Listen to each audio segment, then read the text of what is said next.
सही है। अच्छा, अब नेक्स्ट हमारे पास है text classification which is way way easier than the previous lecture.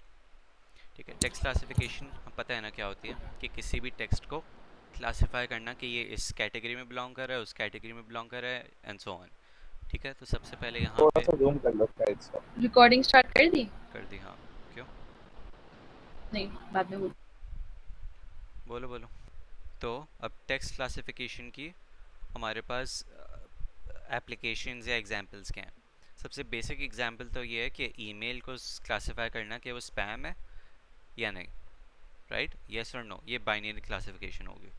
सिर्फ दो पॉसिबल आउटकम्स हैं। और क्या हो सकता है कि आर्टिकल को पढ़ के हम लोग ने क्लासिफाई करें कि इसका ऑथर कौन है। मल्टीपल ऑथर्स हो सकते हैं। राइट, लेट्स सपोज 5 ऑथर्स हैं, हमारे पास 100 डॉक्यूमेंट्स हैं, और 100 डॉक्यूमेंट्स में से क्लासिफाई करना है कि ये वाला डॉक्यूमेंट या ये वाला आर्टिकल किसने लिखा है, ये वाला आर्टिकल किसने लिखा है, एंड सो ऑन। ठीक है, another application of classification, text classification. Text पढ़ के या बुक पढ़ के या आर्टिकल पढ़ के या न्यूज़लेटर पढ़ के बताना, क्लासिफाई करना कि मेल ऑथर था इसका या फीमेल ऑथर था। Another application. पॉजिटिव या नेगेटिव रिव्यू, और सबसे बेसिक राइट, रिव्यू को पढ़ के क्लासिफाइंग इट कि ये पॉजिटिव था या नेगेटिव था।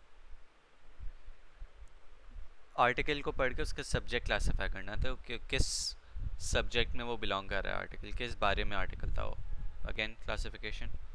ठीक है, तो उस क्लासिफिकेशन की जो एप्लीकेशंस है यहाँ पे गिवन है, जो कि बहुत इज़ वेरी ऑब्वियस। ठीक है। अच्छा, क्लासिफिकेशन में, टेक्स्ट क्लासिफिकेशन में हमारे पास इनपुट क्या होता है? डॉक्यूमेंट। ठीक है, अब document can be anything, article, whatever, simple, multiple sentences, anything. और हमारे पास इसमें क्लासेस होती हैं which are fixed. Fix classes से क्या मतलब, जो कि आउटपुट में क्लासीफाई होना है ना। लेट्स सपोज जो ऑथर्स वाली एग्जांपल थी कि आर्टिकल किसने लिखा है, तो क्लासेस हमारे पास क्या होंगी। लेट्स सपोज 4 ऑथर्स हैं हमारे पास, तो 4 क्लासेस होंगी। राइट, जेके राउलिंग और रसल ब्रांड और यहाँ पे और भी जितने भी ऑथर्स हैं वो आ गया। ठीक है, okay. Output of predicted class obviously एक सी है, जो कि किस में बिलोंग कर रहा होगा, इस ऑब्वियसली इन चारों में से किसी एक में बिलोंग कर रहा होगा ना, तो ये वो लिखा हुआ है। अच्छा, अब क्लासिफिकेशन के मेथड्स हैं हमारे पास। एक है सबसे पहला, यूज़र डिफाइंड रूल्स। इसमें हम लोग क्या कर दिया, इसमें हम लोगों ने कि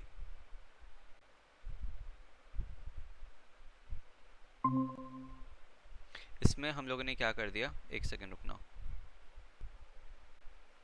यहाँ पर हमारे पास अब क्लासिफिकेशन के मेथड्स हैं। सबसे पहले हमारे पास यूज़र डिफाइंड रूल्स। इसमें क्या करते हैं हम लोग, क्लासिफिकेशन के मेथड, सबसे पहले यूज़र डिफाइंड रूल्स। इसमें करते क्या है कि हम लोग पहले से ही रूल्स बता देते हैं कि अगर ये हो तो इसको ऐसे क्लासिफाई करो, अगर ये हो तो इसमें ऐसे क्लासिफाई करो। Example, black list addresses. अगर हम लोग ईमेल स्पैम डिटेक्ट कर रहे हैं, तो हम लोग ने क्या कर दिया कि रूल्स बना दिए कि अगर ये इस ईमेल से ईमेल आया है, यानी इस ईमेल एड्रेस से ईमेल आया हमें, तो ऑटोमेटिकली क्या कर दो, स्पैम में क्लासिफाई कर दो।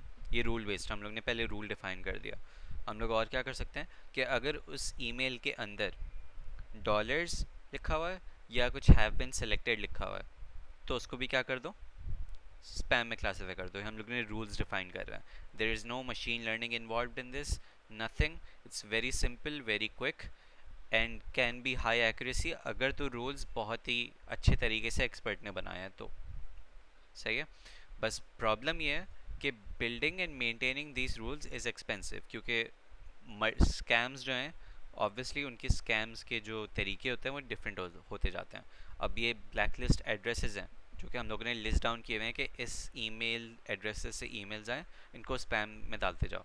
इनको अपडेट भी तो करते जाना होगा, क्योंकि ऑब्वियस है राइट, डिफरेंट ईमेल से ईमेल आ सकती है, तो इनको कॉन्स्टेंटली अपडेट करते जाना होगा। तो which is why it's expensive. जो ईमेल के कंटेंट से हम लोग क्लासीफाई कर रहे हैं, उससे भी जो है उसको कॉन्स्टेंटली अपडेट करते जाना पड़ेगा, बिकॉज जो स्कैमर्स हैं वो भी इवॉल्व करते जाते हैं। तो इसलिए लिखा है कि maintaining these rules is expensive, जो यूज़र डिफाइंड रूल से क्लासिफिकेशन है। ओके तो ये तो हमारे पास एक पहला क्लासिफिकेशन का मेथड, यूज़र डिफाइंड रूल्स। फिर सेकंड हमारे पास क्या है, सुपरवाइज्ड मशीन लर्निंग, इसमें हम लोग मशीन लर्निंग के थ्रू क्लासिफाई कर रहे होते हैं डॉक्यूमेंट को कि whether it belongs to this category या this category. Simple machine supervise machine learning का क्या मतलब है कि इसमें लेबल डाटा होगा। बेसिकली सेम चीज़, सेम कॉन्सेप्ट जो कि 10 दफ़ा पढ़ चुके हैं। डॉक्यूमेंट होते हैं, मल्टीपल डॉक्यूमेंट्स होते हैं, और हम लोग ने क्लासेस डिफाइन कर दी। और जो ट्रेनिंग डाटा है, हम लोग लेट्स सपोज 100 है।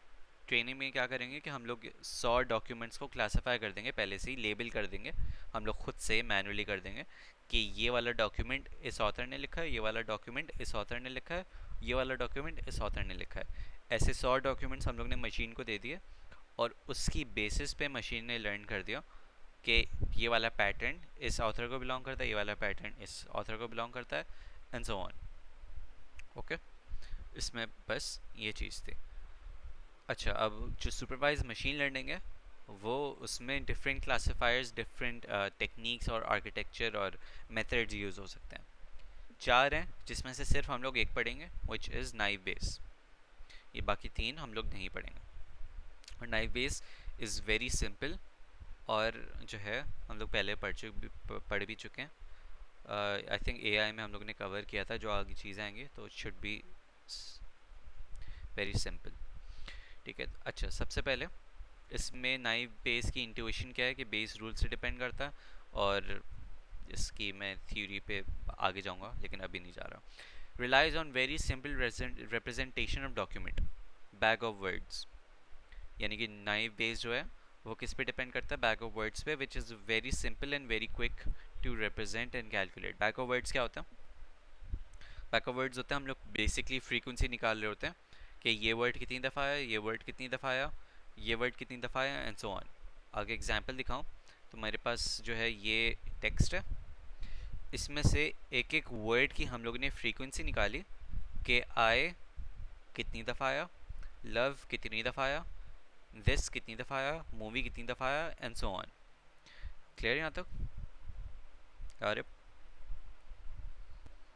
सही है। ओके। अच्छा, वोकेबलरी क्या होती है, पता है कुछ? Total words, no, unique words. Unique words, exactly. Unique ठीक है, वर्ड्स। तो इस पूरे टेक्स्ट में से या पूरे डॉक्यूमेंट में से जिसमें हम लोग ट्रेन कर रहे हैं, वोकेबलरी क्या होगी कि कितने यूनिक वर्ड्स हैं हमारे पास। ये आए कितनी दफ़ा आए ये नहीं देखेंगे, सिर्फ आए देखा कि एक पहला वर्ड है, जब दूसरी दफ़ा आए तो हम लोग काउंट नहीं करेंगे, that's what it's meant by unique.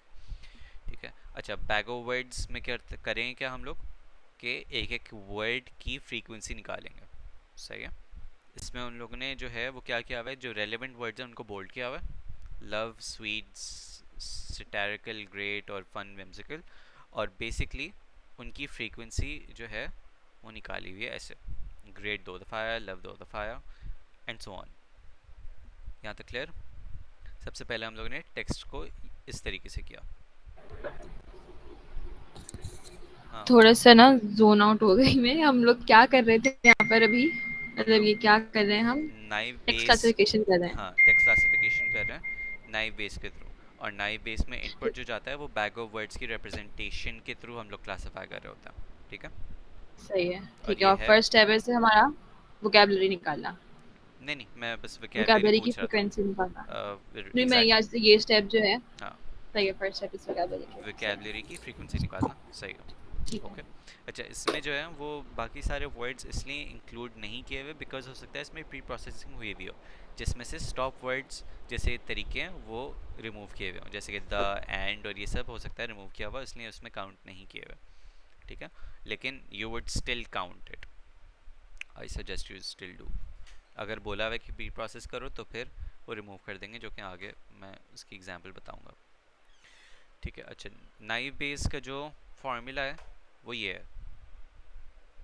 Okay, और इसमें से मैं बताऊंगा है क्या, और नाइव बेस में हम लोग अगेन इसको एक्सक्लूड कर सकते हैं जो डिवीजन में है।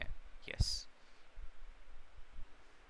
नाइव बेस का formula in the and in सबको छोड़ो तो क्या बन जाता है, ये बन जाता है।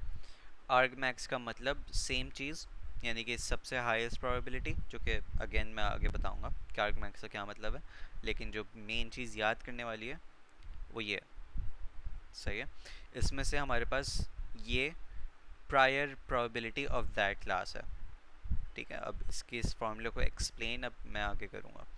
बेसिकली हमें करना क्या होगा इसमें कि हमारे पास टेक्स्ट गिवन होगा, ट्रेनिंग सेट गिवन होगा और टेस्ट डाटा गिवन होगा, मतलब ट्रेनिंग डाटा गिवन होगा।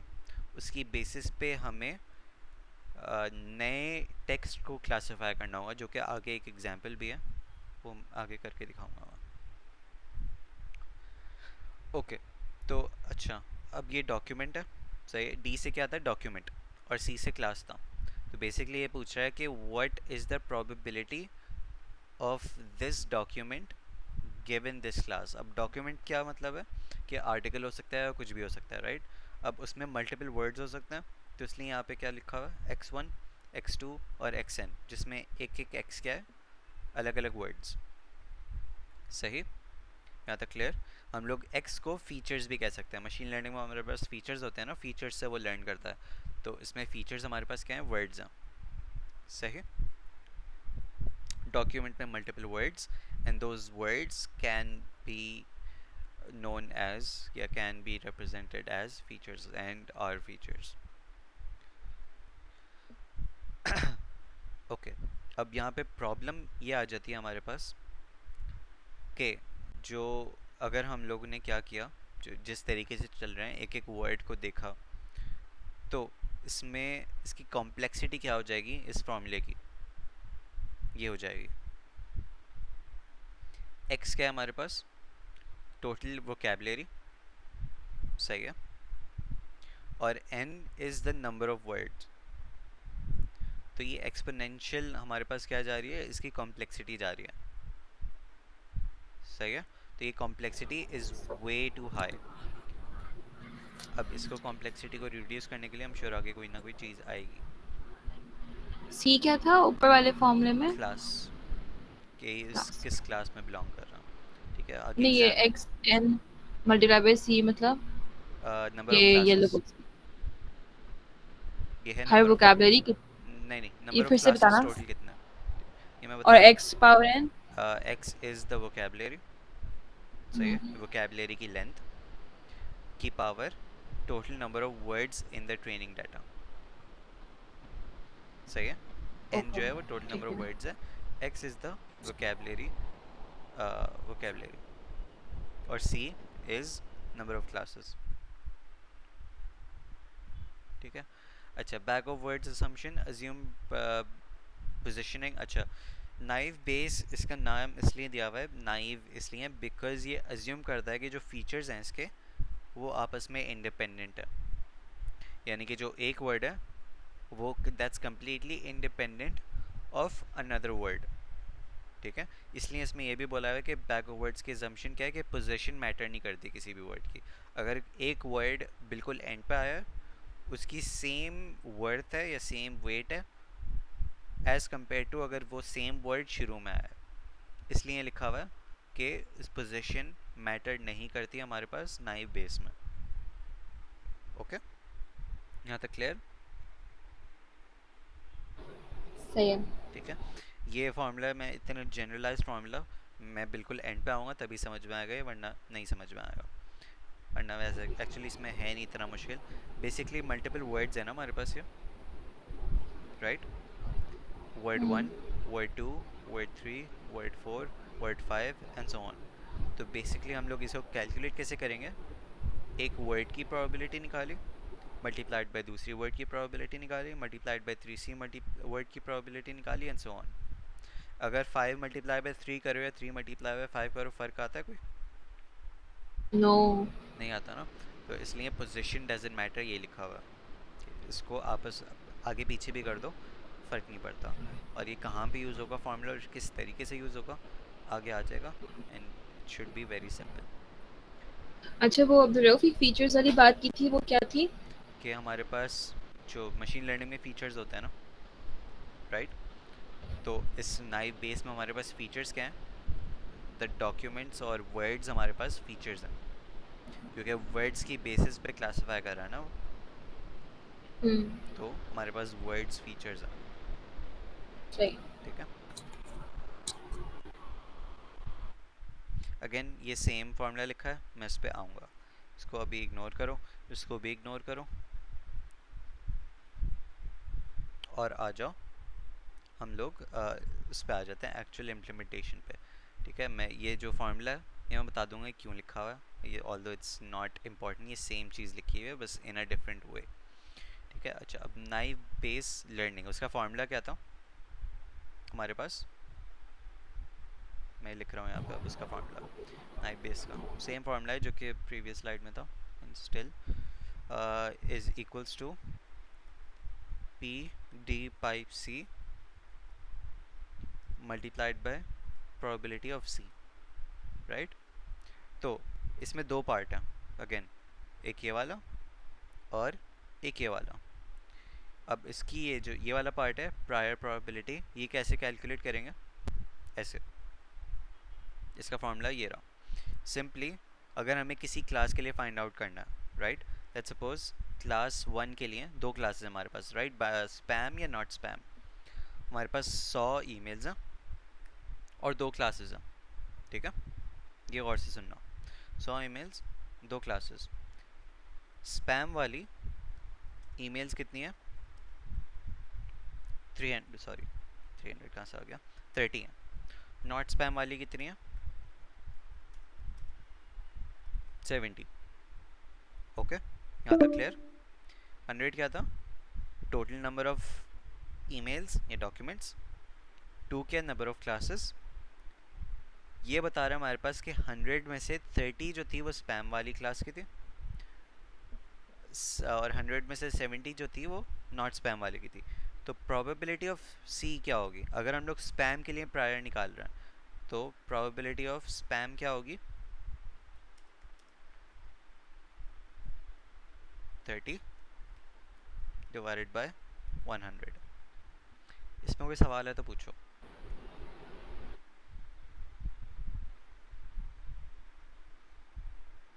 क्लियर हुआ ये, यस। अच्छा सही है। अच्छा इसकी प्रोबेबिलिटी क्या होगी फिर नॉट स्पैम की, 70, 0.7। 70 डिवाइड बाई 100 या 0.7।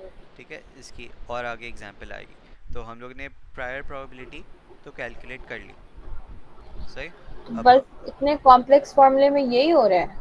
हाँ, ये कॉम्प्लेक्स फार्मूला है नहीं, ये डॉक काउंट क्या लिखा है कि नंबर ऑफ डॉक्यूमेंट्स कितने हैं, जहाँ पे ठीक है। क्लास उसकी to belonging to a specific class, जैसे कि हम लोगों ने एक स्पेसिफिक क्लास क्या ले ली थी, स्पैम ले ली थी, राइट। सही डिवाइड है। क्या हो रहा है, number of document 100, oh okay, ठीक है। सही है। इसी तरीके से यहाँ पे भी एग्जैक्टली सेम चीज़ हो रही है। और यहाँ पे हो क्या रहा है कि इसलिए मैं जनरलाइज फॉर्मूले में नहीं जाता वरना वो कंफ्यूजिंग हो जाता है ज़्यादा। यहाँ पे क्या हो रहा है, यू नो व्हाट, मैं एग्जांपल्स के ज़रिए से ही समझा देता हूँ, रुको 1 सेकेंड।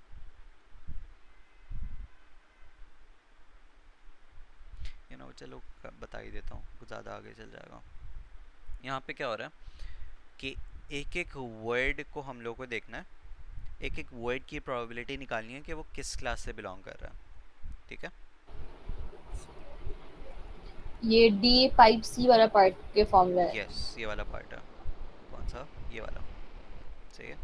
अब हमें पता है कि डॉक्यूमेंट में क्या हो सकता है, मल्टीपल वर्ड्स, हम्म। राइट। क्या हो सकता है, इसको अगर मैं दोबारा से लिखूं इन अ डिफरेंट वे तो ये हो सकता है वर्ड 1, या चलो word 1, word 2, word 3, word 4, dot dot dot आखिरी वाला वर्ड, लिख सकता हूँ मैं ऐसे, क्योंकि एक डॉक्यूमेंट यस। में बहुत सारे वर्ड्स होते हैं, सही है। सही है। और फिर मैं इसको ऐसे भी लिख सकता हूँ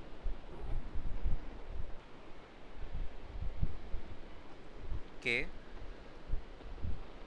ऐसे,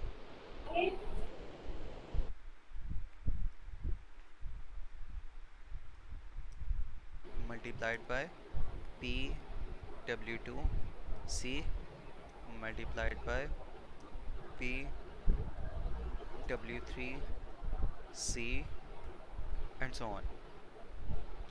बेसिकली एक एक वर्ड की प्रोबेबिलिटी को मैं मल्टीप्लाई कर रहा हूँ, सही है, यहाँ तक क्लियर। सही है। हुँ। ये आगे और भी हो जाएगा क्लियर।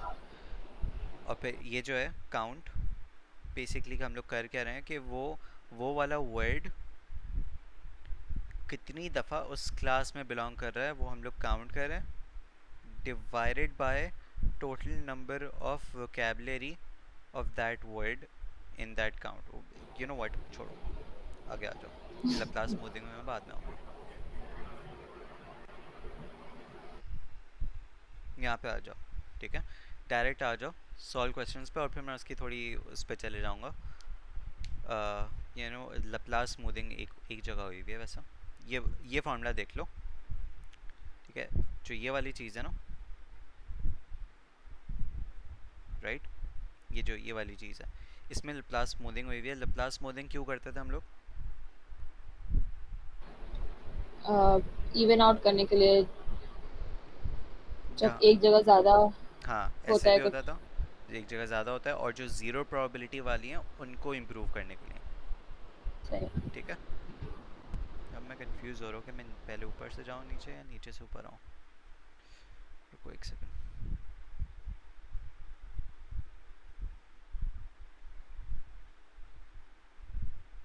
चलो ऊपर से नीचे आता है, बस मैं जल्दी जल्दी गुजारता हूँ ये छोड़ दो, सही है।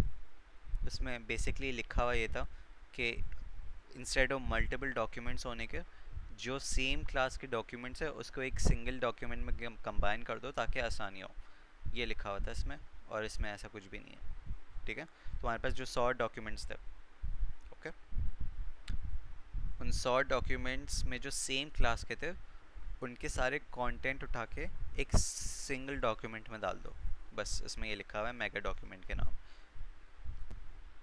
ठीक है। अच्छा, इसमें अब यहाँ पे प्रॉब्लम बताई हुई है कि नए बेस में प्रॉब्लम क्या है, ज़ीरो प्रोबेबिलिटी। लेट्स सपोज हमारे पास ट्रेनिंग डाटा में फैंटास्टिक कहीं नहीं था, सही है। अब ट्रेनिंग डाटा में फैंटास्टिक कहीं नहीं था, तो वो उसको जब हम लोग वो करेंगे, उस टेस्ट डाटा पे करेंगे, तो आंसर ज़ीरो आ रहा होगा, जबकि कभी भी किसी चीज़ की भी प्रोबेबिलिटी ज़ीरो नहीं होती, ओके।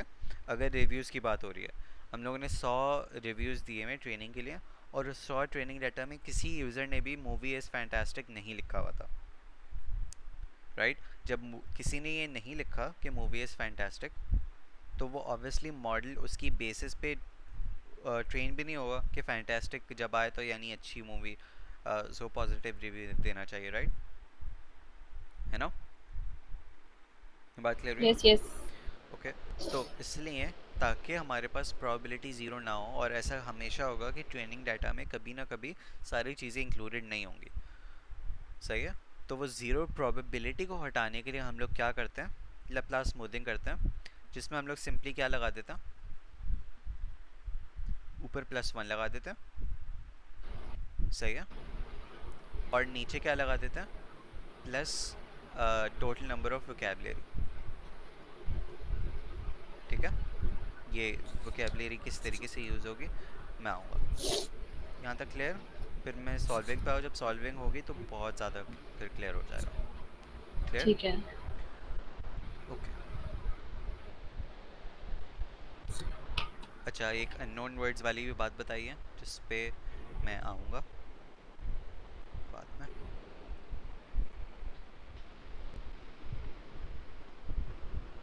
अच्छा 8 मिनट्स रह गए।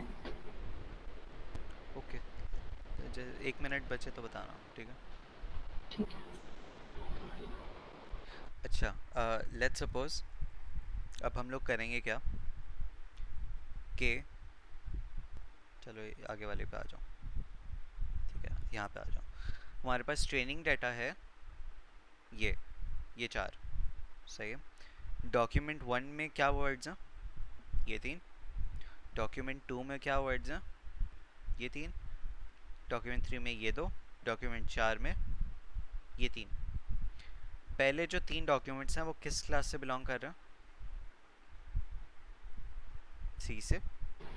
और जो सही आखिरी है। डॉक्यूमेंट है वो किस क्लास से बिलोंग कर रहा है, जे से। जी सर। अब बेसिकली हमें क्या करना है कि अपने नए बेस को इस डाटा पे ट्रेन करना है, एंड वंस डन तो हम लोग क्या करेंगे कि जो टेस्ट डाटा है उसको क्लासिफाई करेंगे कि ये सी से बिलोंग करना चाहिए या ये जे से बिलोंग करना चाहिए। ओके, पर्पस सही क्लियर? है। यस। सही है। तो सबसे पहले हम लोगों ने क्या किया कि जितनी भी क्लासेस हैं उनकी हम लोगों को क्या निकालनी है, प्रायर प्रोबेबिलिटी, यानी कि कौन सा वाला पार्ट, ये वाला पार्ट। सबसे पहले ये कर दो, सबसे ज़्यादा सिंपल भी यही है। ओके, ये निकालते कैसे थे हम लोग? हमारे पास क्लासेस कितनी है पहली बात तो, यहाँ पे क्लासेस कितनी है? तो दो हैं। तो ये पोस्टीरियर प्रायर प्रोबेबिलिटी भी कितनी निकलेंगी?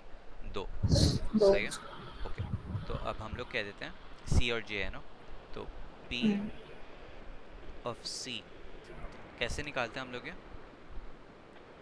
बेसिकली हम लोग निकालते हैं ऐसे कि कितनी क्लासेस हैं, अभी हम लोग सी के लिए निकाल रहे हैं राइट, तो वन कितनी टोटल अपॉन टोटल, राइट। तो कितनी है सी थ्री की? Upon four. तीन, और टोटल ट्रेनिंग में चार है। टेस्ट को याद रखना, काउंट नहीं करेंगे सिर्फ ट्रेनिंग वाले को, जो लेबल्ड है ठीक उसको। है।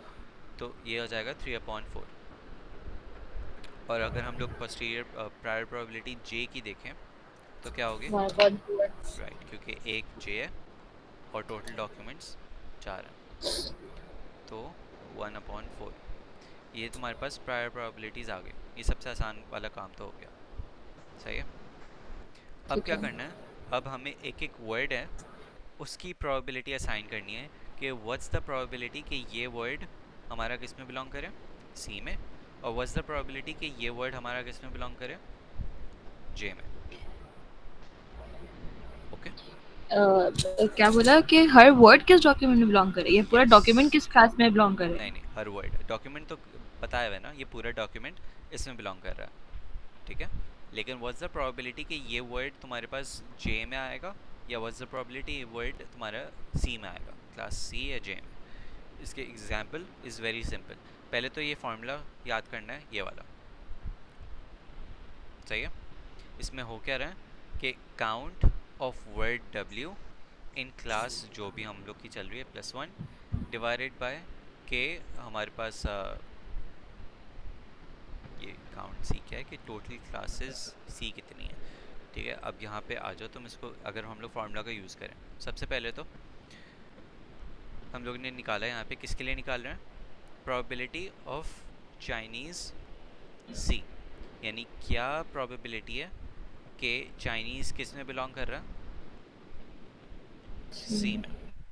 हम लोग ने निकाली कैसे कि जहाँ जहाँ पे सी है उसमें देखा चाइनीज़ कितनी दफ़ा लिखा हुआ है, ये करना है। ठीक है। लेकिन अगर एक डॉक्यूमेंट क्लास सी का है तो वर्ड भी क्लास सी में बिलोंग नहीं करेगा क्या? नहीं, क्योंकि अगर ये वर्ड क्लास सी में बिलोंग कर रहा होता चाइनीज़, तो ये वाले में भी हम्म, तो चाइनीज़ लिखा है, तो ये इसकी क्लास तो जे हो गई। सही। अब तो हम यहाँ पे एक्चुअली अचीव क्या करें कंडीशनल प्रोबेबिलिटीज से? हम लोग ये अचीव कर रहे हैं कि एक एक वर्ड को प्रोबेबिलिटी असाइन कर रहे हैं कि या अगर ये वर्ड आया है तो क्या प्रोबेबिलिटी है कि ये क्लास पहली में बिलोंग करेगा या क्लास दूसरी में बिलोंग करेगा, राइट। एज्यूम करो वेट। रिव्यूज़ है तुम्हारे पास, IMDb के रिव्यूज़, मूवी के रिव्यूज़। सही है। उसमें मल्टीपल कीवर्ड्स आते हैं, गुड, बैड, और ग्रेट, और वर्स्ट, और boring, and so on, right. अब हर वर्ड की प्रोबेबिलिटी कुछ ना कुछ होगी कि बोरिंग की प्रोबेबिलिटी ज़्यादा है कि वो नेगेटिव में बिलोंग कर रहा है, और गुड की प्रोबेबिलिटी ज़्यादा है कि वो किस में बिलोंग कर रहा है, गुड में। ऐसा भी हो सकता है लेकिन एक रिव्यू में बोले कि the movie was very awful, the only thing good about it was the were the actors. तो क्या ये पॉजिटिव है या नेगेटिव है? Negative and positive. Negative. Negative है, राइट। इवन दो उसमें एक पॉजिटिव वर्ड यूज़ हुआ हुआ था, लेकिन वो नेगेटिव है। और ये हम लोग नेगेटिव निकाल कैसे रहे हैं, एक एक वर्ड की प्रोबेबिलिटी जो कि उस रिव्यू में यूज़ हुआ हुआ है उसको मल्टीप्लाई करते हैं। अभी आ जाएगा समझ में, एक थोड़ी देर रुक जाओ बस। ठीक है। तुम्हारी आवाज़ अटक रही है थोड़ी सी, और I'm pretty sure मीट भी बंद होने वाली होगी, तो ज़रा मैं मीट दूसरी बना रहा हूँ। ओके, आवाज़ आ रही है मेरी? हाँ अरे। सही है। तो हम लोग ने ये सबसे पहले प्रायर निकाल ली थी, सी की 3.4, 3/4, और जे की 1/4। अब हमें करना क्या है, सबसे पहले तो ये देखो, अगर तुम्हें सबकी नहीं निकालनी तो सबसे पहले तो देखो, जिसको हमें क्लासीफाई करना है, इसको क्लासीफाई करना है, राइट। इसमें वर्ड कौन कौन से यूज़ हो रहे हैं यूनिक? एक चाइनीज़ हो रहा है, टोक्यो हो रहा है, और जापान हो रहा है ना। तो अब हमें करना क्या है कि ये इन तीन वर्ड्स की प्रोबेबिलिटी निकालनी है कि व्हाट्स द प्रोबेबिलिटी कि चाइनीज़ जो है वो सी में बिलोंग कर रहा है, व्हाट्स द प्रोबेबिलिटी कि चाइनीज़ जे में बिलोंग कर रहा है। इसी तरीके से हर वर्ड की डिफरेंट क्लासेस में प्रोबेबिलिटी निकालनी है, ठीक है। सबसे पहले अगर हम लोग चाइनीज़ की देखें तो हमारे पास फार्मूला क्या है, WC+1, यानी कि W व्हाट्स द काउंट, कितनी दफ़ा वो वर्ड आ रहा है इन क्लास सी, सही है। अभी हम लोग ने क्या लिखा है, चाइनीज़ और सी। पहली क्लास इत्तेफाक से फार्मूला, जनरल फार्मूला में भी सी है और यहाँ पे भी सी है, तो इसलिए कंफ्यूज नहीं होना इस पर। बेसिकली ये क्लास जो है वो सी नहीं कह रहा मैं इसको, मैं कह रहा हूँ कैट, सही है, और जैक। मैं दो क्लासेस कैट और जैक कह रहा हूँ। तो व्हाट्स द प्रोबेबिलिटी कि चाइनीज़ जो वर्ड है वो क्लास जैक कैट में है। तो कैसे निकाला हम लोगों ने कि काउंट किया कि चाइनीज़ वर्ड कितनी दफ़ा आ रहा है इन क्लास कैट। कितनी दफ़ा आ रहा है, एक, दो, तीन, चार, और चार और पाँच, राइट। इसको काउंट क्यों नहीं कर रहे हम लोग, because this belongs to class day, और अभी हम लोग क्लास कैट का निकाल रहे हैं, तो हम लोग सिर्फ इस वाले डाटा को देखेंगे। जब हम लोग ने ये निकाल लिया तो क्या आ रहा है, 5, और फार्मूले में लैप्लास स्मूथिंग की वजह से हम लोग ने +1 ऊपर लगा दिया, तो 5+1 आ गया यहाँ पे। यहाँ तक क्लियर। यस। फिर divided by count C. Count C क्या है कि हमारे पास वो वर्ड कितनी दफ़ा रिपीट हुआ है, लेट मी चेक, एक सेकेंड। सी क्या है इसमें, 8+6, 8+6 कहाँ से आया, वोकेबलरी इज़ 6 और 8, तो हाँ, तुम्हारे पास बेस ठीक है ऑन। तुम्हारे पास 1 2 3 4 5 6 7 8, तुम्हारे पास इस क्लास में, कौन सी क्लास है कर रहे हैं, सी। तो इसमें टोटल वर्ड्स कितने हैं, कितने हैं, 2 5 8। तो नीचे क्या आ गया, ये काउंट सी से कि काउंट तो क्लास कैट में, करंट क्लास में कितने वर्ड्स हैं, 8 आ गया, प्लस वोकेबलरी कितनी है, 1 2 3 4, और वोकेबलरी सिर्फ पूरे डॉक्यूमेंट में देखेंगे, सिर्फ एक क्लास में नहीं देखेंगे, तो 4 5 और 6। समझ में आया क्या किया मैंने? एक चीज़ दोबारा मुझे ये पूछनी है कि हमारा जो इनिशियल फार्मूला था डी पाइप सी, उसको कैलकुलेट करने के लिए ये वाला फार्मूला जो हम अभी कर रहे हैं ना, हाँ, ये काउंट डब्ल्यू सी, यस, सही है, ठीक है। ठीक और है। ये समझ में आ गया, तुमने समझाया। वोकेबलरी समझ में आ गई, राइट। तो ये 8+6 हो गया, डिवाइड के अपॉन, तो इसकी प्रोबेबिलिटी क्या आ गई, व्हाट्स द प्रोबेबिलिटी कि चाइनीज़ जो है वो क्लास सी में बिलोंग कर रहा है, 3/7। इसी तरीके से नेक्स्ट वर्ड कौन सा हमारे पास, अगर हम लोग देखें तो टोक्यो है, तो टोक्यो की भी निकालनी है। टोक्यो कितनी दफ़ा क्लास सी में आ रहा है, 0, राइट। लैप्लास स्मूथिंग की वजह से +1 हो गया ताकि प्रोबेबिलिटी 0 ना आए, तो 0+1, सॉरी, 0+1। और फिर again total number of words कितने हमारे पास, 8 ही है, वोकेबलरी 6, तो 1/14 वॉज द प्रोबेबिलिटी कि तुम्हारे पास टोक्यो क्लास सी में है, 1/14। वॉज द प्रोबेबिलिटी कि तुम्हारे पास जो जापान है वो सी में है, 1/14। यहाँ तक क्लियर हुआ?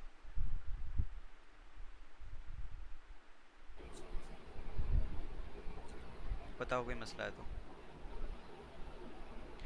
फिर से जो चीज़ थी ना वो एक दफ़ा फिर से बता दो। कौन सी थी? काउंट डब्ल्यू सी हमारे पास था कि वो वर्ड जो है उस स्पेसिफिक क्लास में कितनी दफ़ा है, राइट? एग्जैक्टली, ठीक है। और काउंट सी क्या है कि उस क्लास में टोटल वर्ड्स कितने हैं, ठीक है। और वी क्या राइट। है कि पूरे ट्रेनिंग में वोकेबलरी कितनी है, सही।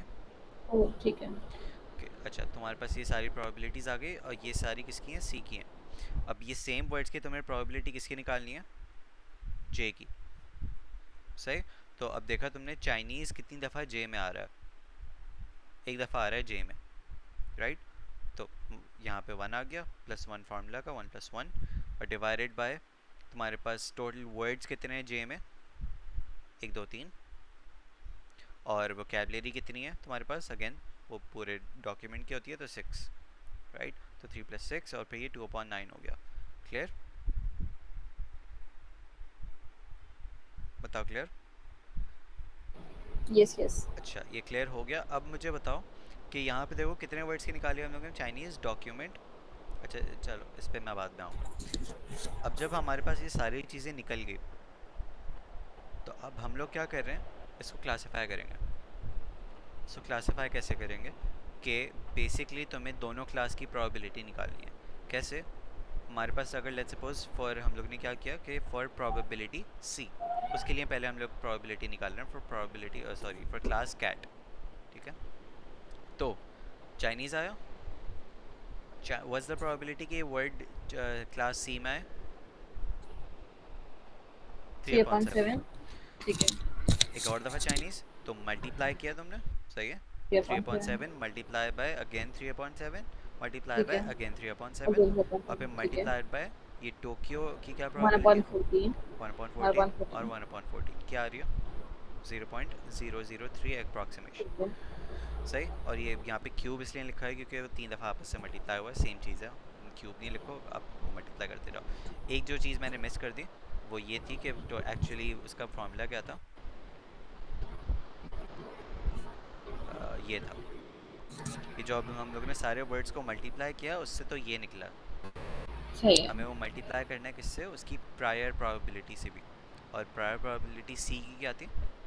3/4, राइट? ठीक है। तो 3/4 और फिर मल्टीप्लाई बाय जितनी भी सारी हम लोगों ने चीज़ें की थी वो कर दी, तो 0.003 आ गया। 0003। इसी तरीके से क्लास जे के भी किया हम लोगों ने। इस बार क्लास जे की प्रायर प्रोबेबिलिटी ली और सारी ये वैल्यूज़ पुट की, तो क्या आ रहा? 0.0001। ये सही। क्यूब क्यों लगा हुआ है 3/7 पे? इसलिए लगा हुआ है क्योंकि चाइनीज़ की प्रोबेबिलिटी क्या है? 3/7। 3/7। और ये कितनी हाँ, दफ़ा आ रहा है? एक ही दफ़ा आ रहा है। अच्छा, चाइनीज़ 3 दफ़ा आ रहा है। तो इसलिए क्यूब लगा हुआ है। क्यूब नहीं लगाओ, simply 3/7 multiply by 3/7 multiply by 3/7 कर दो, और कुछ भी नहीं। क्लियर? सही है, तो फिर ये 2.9 के ऊपर भी क्यूब लगा हुआ है, फिर उसके अलावा भी उसके अंदर तो नहीं आ रहा। हाँ, वो इसलिए बिकॉज ये चाइनीज़ कितनी दफ़ा रिपीट हो रहा है? 3 दफ़ा। अच्छा, ये चीज़ ये ओके। इसकी प्रोबेबिलिटी आगे वालों की है। सही है। ओके। तो ये प्रोबेबिलिटी 0.003 आ गई कि 0.0001 आ गई। किसकी हायर प्रोबेबिलिटी है? सी। तो ये क्लासीफाई किस में हो जाएगा? सी में। सी में। इवन दो ये टोक्यो जापान भी है इसमें, लेकिन हम्म, सिंस 3 दफ़ा चाइनीज़ था तो वो मैथमेटिकली क्लासीफाई किस में होगा? सी में हो जाएगा। इस तरीके से करना है। तो टोक्यो और जापान को अगर हम यूज कर रहे होंगे तो वो प्रोबेबिलिटी पे फर्क नहीं डालेगा? क्या मतलब टोक्यो जापान को यूज़ कर रहे होंगे? किया है ना हम मतलब लोगों ने। टोक्यो कहाँ किया? ठीक है। सही सही सही, ठीक है ठीक है, माय बैड। सही है। तो इस तरीके से हमारे सबसे पहले हम लोग ने उसकी सारी प्रोबेबिलिटीज़ निकाली और नए डाटा को क्लासीफाई किया। हम लोगों ने एआई में भी किया था ये, जहाँ तक मुझे याद पड़ रहा है। ठीक है, ये क्लियर? लप्लास स्मूथिंग वाला समझ में आया कि लप्लास स्मूथिंग क्यों की थी? अगर लेट्स सपोज लप्लास स्मूथिंग ना करते तो टोक्यो की प्रोबेबिलिटी क्या हो जाती? ज़ीरो हो जाती, जीरो।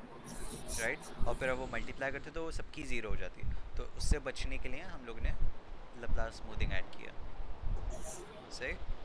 उसके साथ सही है। साथ ये तुम्हारे पास टेस्ट क्लासिफिकेशन कंप्लीट हो गया। बस वन लास्ट थिंग इज़ के अननोन वर्ड्स वाली बात। ये यहाँ पे भी देख लो। हाँ, यहाँ पे क्या हुआ है? यहाँ पे पहले से सबकी प्रोबेबिलिटी निकाली हुई है। सही है। तुम्हारे पास दो क्लासेस हैं, एक है क्लास पॉजिटिव और एक है क्लास नेगेटिव। और तुम्हारे पास जो है वो ये नया टेक्स्ट आया, I love this fun film. सही। तुम्हारे पास ये सबकी प्रोबेबिलिटी निकली हुई है।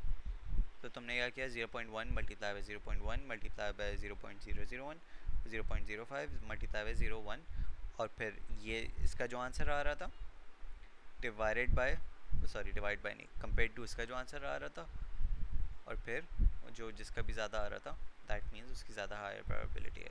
इसमें ऑब्वियसली वो प्रायर प्रोबेबिलिटी कंसिडर नहीं की हुई, लेकिन ये सिर्फ एक एग्जांपल दी हुई है टू अंडरस्टैंड कि किस तरीके से वर्ड्स मल्टीप्लाई हो रहे हैं। ये चीज़ क्लियर है? यस। सही है। अच्छा, एक जो चीज़ है वो ये है अननोन वर्ड्स वाली बात, जो कि मैंने शायद नहीं बोली थी। ऐसा भी हो सकता है कि तुम्हारे पास एक अननोन वर्ड आ जाए जो कि ना ही ट्रेनिंग में था लेकिन टेस्टिंग में आ गया। सही है। तो वो अननोन वर्ड के लिए हम लोग करते क्या हैं कि +1 कर देते हैं, ताकि वोकेबलरी, इवन दो मुझे याद नहीं है एग्जैक्टली, लेकिन टू बी ऑनेस्ट ये आई डोंट बिलीव कि कहीं फार्मूला यूज़ होना है एक कॉन्सेप्ट के लिए कि अगर अननोन वर्ड्स को भी केटर करना है तो हम लोग फार्मूला में एक +1 भी लगा देंगे। इससे क्या होता है, वो मैथमेटिकली जानना हो तो मैं किसी दिन बता दूँगा, लेकिन अब मुझे याद नहीं आ रहा अभी, और ना आई डोंट थिंक ये इम्पोर्टेंट भी है इतना। सही है।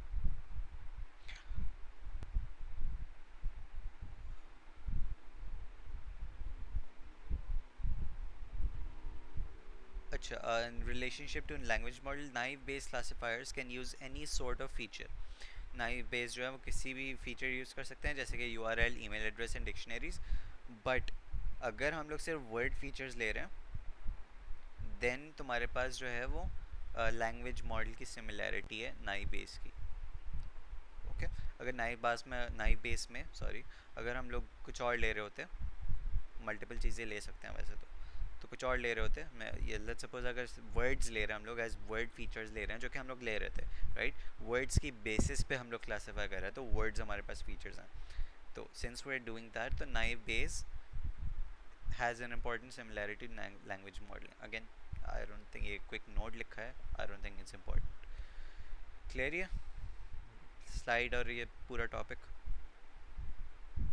सही। एक और चीज़ देख लो, naive Bayes very fast, low storage requirements, robust to irrelevant features, very good in domains with many equally important features, optimal if the independent assumptions hold। ये अच्छा काम करता है if तुम्हारे पास जो है वो assumption हम लोग करते हैं ना कि एक फीचर दूसरे पे डिपेंड नहीं कर रहा, राइट, तब ये अच्छा ज़्यादा काम करता है। अगर एक फ़ीचर दूसरे पे डिपेंड कर रहा होता, यानी कि एक वर्ड तुम्हारे पास दूसरे फीचर पे कुछ ज़्यादा ही डिपेंड कर रहा होता, तब ये मॉडल अच्छा नहीं काम कर रहा होगा। लेकिन इसमें हम लोग ये एज्यूम कर रहे होते हैं कि सारे फीचर्स इंडिपेंडेंट है। ठीक है, और ये बहुत ही बेसिक मॉडल है फॉर टेक्स्ट क्लासिफिकेशन का। तो ये हमारे पास था टेक्स्ट क्लासिफिकेशन। ओके, कोई सवाल? अगर नहीं तो मैं पॉज स्टॉप कर दूँ। मुझे एक चीज़ ये पूछनी थी कि इसका क्वेश्चन ऐसे आएगा, लेट्स सपोज कि टेक्स्ट क्लासिफिकेशन करनी है आपको बाय यूजिंग नेव बाइस, ठीक है, फिर आपको डेटा वगैरह गिवन होगा और फिर हम इसको सॉल्व कर लेंगे, राइट? ऐसे ही होगा? ऐसे ही होगा, मे बी थ्योरी भी आ ठीक जाए है। कि टेक्स्ट हाँ सही है। क्लासिफिकेशन। सही है। जो लास्ट स्लाइड में हमने काम किया था वो क्या था, मैं भूल गई, मतलब वो क्या हेडिंग थी? पिछली वाली जो हाँ मतलब इसके इससे पिछले जो किए कौन थे, सी थी? वो थी एससी थी, स्पेल स्पेल करेक्शन। करेक्शन। हाँ, तो उसका क्या था उसका, वो spell correction by noise channeling, right? Noisy channel, हाँ। अब हाँ, वो नॉइजी इसका चैनल। एग्जैक्ट मुझे नहीं पता कि किस तरीके से सवाल आएगा, इसका तो शुक्र एग्जाम्पल दी हुई है तो मैंने बता दिया, लेकिन उसका जब वो अनुषा देगी तो मैं एक और वीडियो बना लेंगे उसमें किसको कैसे सॉल्व करता है। सही है। पहले तो आइडेंटिफाई करना होगा ना कि लगाना कौन सा है इस पे क्या स्पेल उसके करेक्शन, बाद स्पेल करेक्शन तो सिंपल नहीं है, और बोला भी होगा मेरे ख्याल से तो। ठीक है, ओके।